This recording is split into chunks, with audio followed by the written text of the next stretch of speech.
all time for questions and answers. Thank you. Thank you, Keith. I just wanted to touch on a few other points just from the grant itself, the Multisport Grant as well. And Keith obviously mentioned the eligibility, and that's a big one, I think, for this one, for this grant, that you meet the eligibility checks that they're in the guidelines. And one of those, we mentioned, a grant request for this grant is a minimum of $1 million. So that means your project needs to put in $500,000. So your project value of a minimum value is 1.5 million. So that's key, I guess, to remember with these applications. If your project's not worth $1.5 million, you are not going to be eligible for this project. So if your project's 1.1 million total, you can't apply for 1 million and put in 100,000. It doesn't work like that. So just be cognizant of that when you're applying. In particular, if you're applying for this Multisport Grant over the next month. And as kind of Keith mentioned, hopefully you probably already started this process already with about 4 weeks to go now. You've started to get some information. You've got your letters of support. You've got landowners' consents. So obviously another big one that you would be, probably 99% of you here on this call here, your facilities on local council land. So hopefully you've already opened those discussions with your local council about this grant. And it could be a combination. It could be a grant application that's combined with your council potentially, and the council could be putting in that contribution. So hopefully that's part of it. But if you haven't started and you're probably not ready right now, that's, as I said, that's fine. Don't rush. Don't try and squeeze it in now. There will be a second round. There's $200 million in this fund that's been given. 100 million has been given out in this round 1. Round 2, no doubt, will open most likely, obviously, once this grant closes and once the grant applications have been awarded. And then it'll be the financial year, because most likely the government will look to spend the money in the next financial year from their perspective as well. So there'll be another 100 million available. Again, probably potentially open in July, July this year, potentially even push back. All depends. Don't forget, we have a state election just around the corner now. We've got federal one coming up, but from this perspective, state election is in March 2023. So my guess is that round 2 is probably going to have the awarding of the fund might be done early next year, because they want to be the government will want to be out presenting checks to clubs, to sporting clubs, saying, hey, here, we're giving you $1 million just before the election, give us some votes. So that's a big thing to kind of consider for you as well. That's all I'll mention now. I'll get if you've got a question for Keith that you want to answer, whether it's specific to the fund here or just a generic grant question, chuck yourself off the mic, put your video on if you like, and come forward and give us any questions that you might have and help you out. Who thinks it's going to be hard to write a grant? It is, right? It people don't understand. Yeah, exactly. It's a huge process and undertaking, and I want to shatter that illusion and misconception that you can just, pull an all-nighter on it and basically just put it together. No, it can't be band-aided. It's not a patchwork quilt here at all. It's a business endeavor on behalf of your club. And I said, you need to think about that in a calculated manner, basically. And as Daniel said, you're going to get a second bite of the cherry. And it's a more calculated decision here as a club now to step back from this funding round rather than do a rush job and do a haphazard application, and think about it in a more tactile way of circling the wagons and getting those partnerships and alignments and letter of support and substantiation and data collection to look at round 2.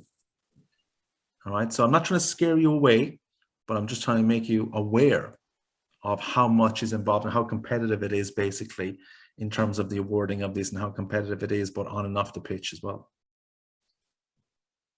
G'day guys, can you hear me? Yes, Damien. Thanks for the presentation. It was good. We're quite new to writing up grants, and we're realizing how much is involved and how long it takes. One thing we're still doing is talking to the builder. We haven't got final drawings yet. We're still preliminary stages of our budget, and I just wanted to check with you, if we did apply for round one, we wouldn't have a DA even in yet. Are we able to go in without a DA in round one? And if we're not successful, then go in to round two again? Do you want to take that, Daniel, or do you want me to take that? You go first, like so. Yeah, DA is quintessential here for me anyway, basically, and I think you need to have it in the bag in terms of the DA. Basically, it's a value assurance at the end of the day, and I think I wouldn't be going anywhere without that, and I wouldn't be applying for the second round without it either. To be honest with you, I think there may be some conditions around the status of it in terms of pending, but I like to see ratification from local government that they're fully behind it and support it. Yeah, I think our committee's nervous that there might not be a round two, so they want to definitely get in for round one. But I think, it would be a lot further along the process. You will be, and I think as substantiated by Daniel, basically there will be a round two, right? Okay. So there's no need to do a rush job here. And as I said, my preference, and I'll let Daniel speak to this as well, my preference would be to see a DA. Okay. Yeah, Thank absolutely. you. Absolutely. I think a DA is, although it doesn't say, if I read directly from the guidelines here, it says provide evidence of a DA approval if required, or demonstrate that a DA is not required. Yeah. Projects with approved DAs will be prioritized. There you go. And so, okay, it says technically there that you don't have to have one, but the chances that again, there's not going to be 10 applications here for $100 million. There's going to be hundreds of applications, no doubt. And so 95% of them are probably going to have a DA. And so if you go in without a DA, you're going to be on that bottom of that list pretty much straight away. Now, it's not to say that you probably can't get it, because, we're talking about government funds. There could be a way potentially it can get through the gaps. It certainly, and it always happens with any grant, but to have I guess a high success opportunity, that DA I think is vital in this instance. Okay, thank you. Thanks, You're Daniel. welcome. Thank you. Daniel, Simon Grant here from Seagulls. Hi, Simon, how are Firstly, thank you for your support. Well, thanks. Damon, I'm just going to jump in here. I was fortunate enough to receive a grant recently. I'm also part of another club as a player.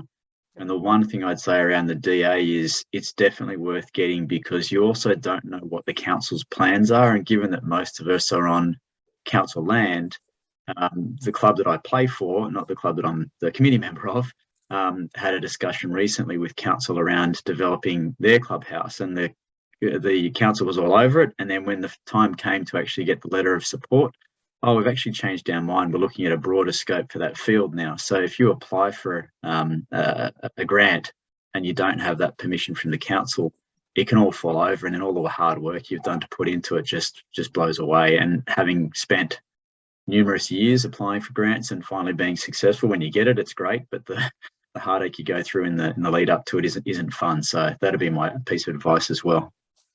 That's good advice, and I think that's one of a note that I've written down is just in general, whether it's this grant or others, is that I don't want clubs to be disheartened when you get a no, because a lot of people get no.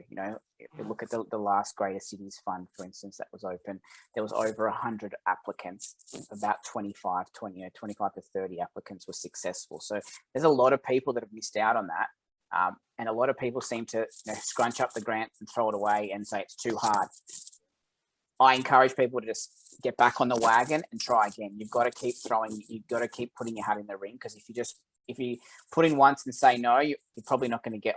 Certainly not going to get if you don't apply. So you need to kind of work towards pushing towards that constantly. Now, I've got a really good story. I know I've got a few people from the Nepean area here online.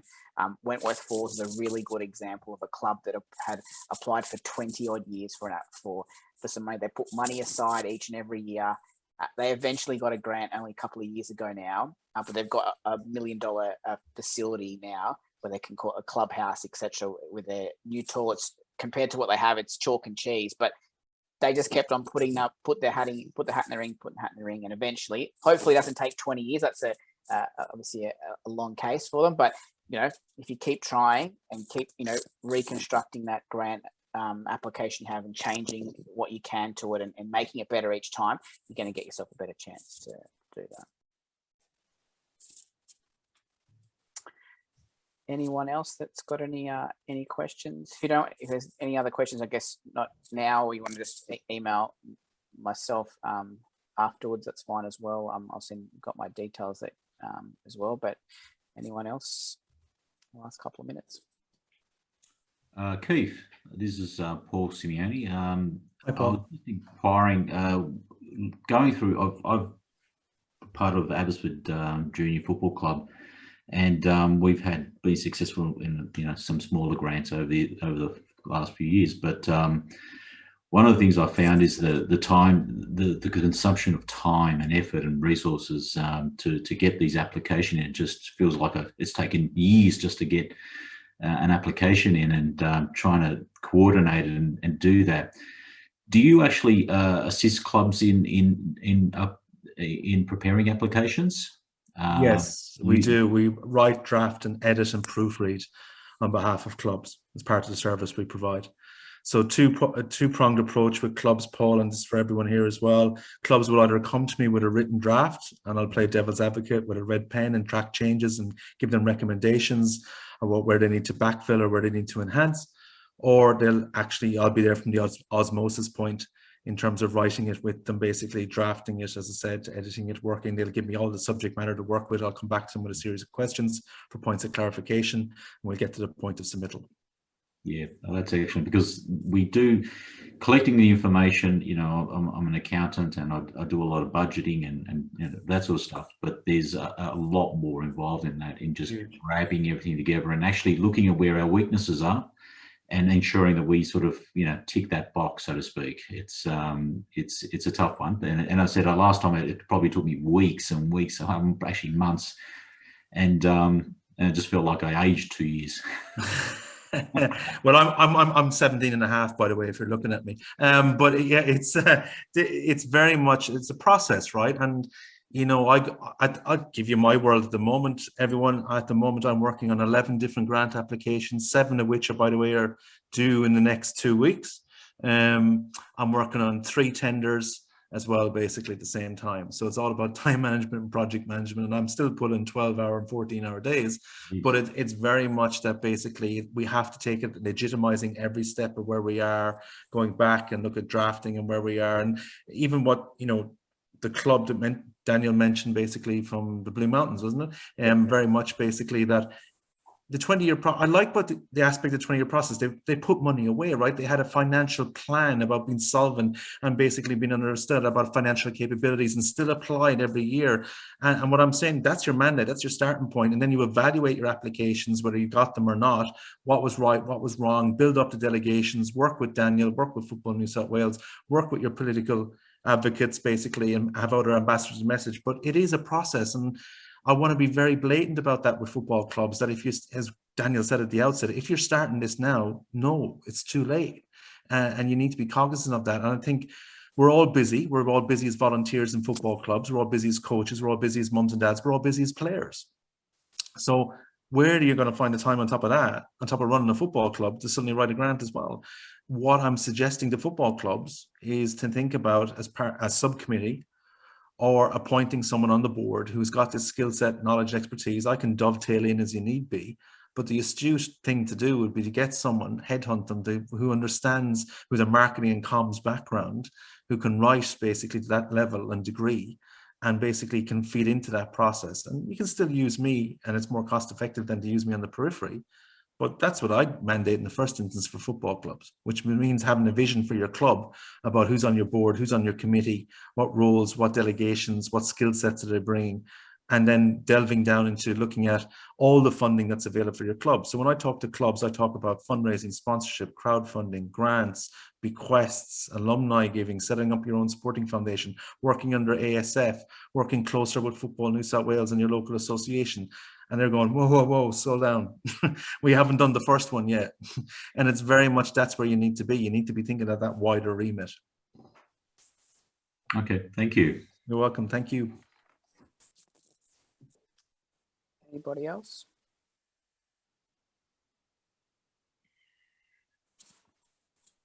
Great. Yeah, I mean, there's in the chat room there, someone that's offering. I mean, obviously work with other football clubs, right? And with other sporting, and you have that knowledge base who've been successful in garnering the funding as well, and give you the tips and tricks of what work for them as well, and work with your local clubs and associations in that regard. Absolutely. The other thing that we've got, which I'll send out as part of this little package, when I send out the link to the recording and the slides, Football New South Wales has created a football facility project plan, and the idea behind that is collecting all the information that you require for a project well and truly before you even start looking at a grant. And it's a 2-section kind of document that we put together that kind of, here's the details that you need to fill out about your club first, and then about the actual project. And if you kind of put out the idea behind it is, if you fill out this document, you're going to be well and truly on the way of ready to apply for a grant when it does open. So, as Keith said before, earlier this evening, is that, a lot of people they get an email saying the grant's open, and then they decide on, what project should we apply for? And one of the things that I keep telling football clubs in my day-to-day job when I'm, speaking with all of you and various clubs across the state, is that you forget about the actual grant to start off with. Let's find a project first, and let's get all our information prepared and ready to go, in essence. And let's have almost, let's say, 75 to 80% of your grant application almost completed in the document that we've put together here for you, that kind of gives you a bit of that step forward. So when the grant does open, you can say, well, great, I've got 5 projects actually, but here's one worth $100,000, and here's a grant that's worth $100,000, for example. So Paul mentioned before, and as well, as that, yes, there's a lot of things to do as part of a grant. It takes weeks. It certainly doesn't take, half an hour here to quickly jump on at 4:55 to submit a grant. It just doesn't work like that. And that it's clear when those assessors are looking at that, they can tell the people that have rushed and put that in at the last minute. So whatever you do, try and do all your pre-planning before. And if it's, particularly for this grant, if you're not ready now, then you're probably not ready for round 1. So park that idea, go back and sit with the committee, get some document. Let's get letters of support. Let's get all that information now, ready for round 2, if it's ready for round 2, or a grant down the track as well. Don't try and rush it now. And I know I'm sure you've all got projects that are need to be done now. You need new lights. You need to renovate your fields. You need a new clubhouse. They're all across the entire state, not only for football but for every single sport out there. So, but getting prepared, that preparedness before the actual grant is such a key part of this whole process, and it can't be emphasised any more than we have, I think, tonight. But certainly a big thing to look at moving forward. Sorry, can I just ask another question? Yeah, sure. Keith? You mentioned something about multi-year grants. Is that a multi-year for capital purposes, or is that also including part of your operational aspect of certain projects? Well, in this context, in this grant, obviously you got 2 years to deliver the project, basically. So it's multi-year within that remit as such, basically. That's what I'm referring to. Oh, okay. So it's got nothing to do with operational aspects, because I'm thinking multi-years could be 5 years. But yeah, what I'll say in regards to that, Paul, is that there's an expectation, which is a reality for the funding body, that yes, okay, we give you the money, you get it up and running, but it's the sustainability factor of that side. So they want to see financial legitimacy, that the football club has factored in the running costs of that facility. And that's what I mean by multi-year as well. Yeah. No, thank you. No worries. Okay, if there's nothing else, firstly, thank you to Keith. Thank you for your time this evening and your information that you presented. As I said, repeating again, we are recording, so we'll send out we'll put together the recordings over the next couple of days for everyone, and we'll send that out and post it up on our website. So if you missed anything or you need to get some clarification there, that'll be there. We'll get the slides out to you as well. Thank you to everyone that registered and is here this evening and has participated. Thank you for listening in. Hopefully we've given you a bit of guidance, whether it's just on grants generally that you're looking to do throughout the year, or whether it's just for this multi-sport grant. Hopefully we've got you at a good time as well. Just, you know, the season's just about to start for everyone. I'm sure you've all got trying to get your teams graded and all that kind of stuff, and getting all your jerseys and your shorts, etc., purchased, and getting all that sorted. I know that's a big part of the year. So yeah, hopefully we've kind of caught you as into the season, and there's going to be multiple grants certainly across the year as well that will be made available. So keep an eye on that. Like I said, I'll send a link through to everyone, copy of the slides. I'll also send you a link to this football facility project plan that we've spoken about briefly tonight as well, to include for you, so you can have a look at that. And if there's any other questions from an infrastructure perspective, you'll get my details in the email if you haven't got them already. So feel free to get in touch with me, particularly if you are applying for this grant and any other grant and you're after a letter of support from the state governing body. That's me. Give me a buzz, send me an email. Happy to give you some letter of support. Happy to give you some participation and infrastructure data that might be able to help support your application as well. So we've got that in the background that I can provide for you. So yeah, please reach out, and I can. But don't, like he said, let's not rush it. Don't give me a couple of days before the grant is due to get a letter of support and get back all the data that you need. Give me a bit of time, and in a couple of weeks before, and I can get that to you, and so you're well and truly on the way to having a good application. That concludes tonight. Thank you again. Thanks again, Keith. Thanks to everyone. Thank you everyone for participating, and we'll talk again soon. Thank you. Thank you, everyone. Take care. Good night. Stay safe. Bye.